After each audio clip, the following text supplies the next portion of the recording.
You ask Tiger to solve. This deals with linear equations with one unknown. The final result is x equals 24. Let's solve it step by step. Simplify the expression. Expand the parentheses. Simplify the arithmetic.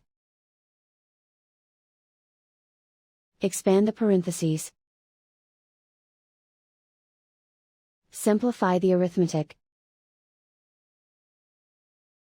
Group all x terms on the left side of the equation.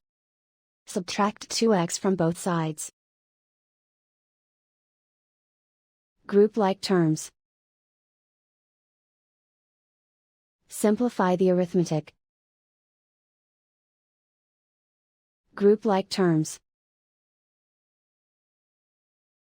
Simplify the arithmetic.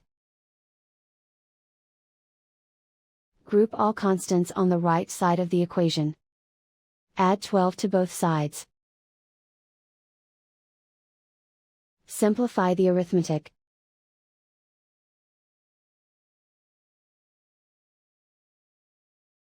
And so the final result is x equals 24.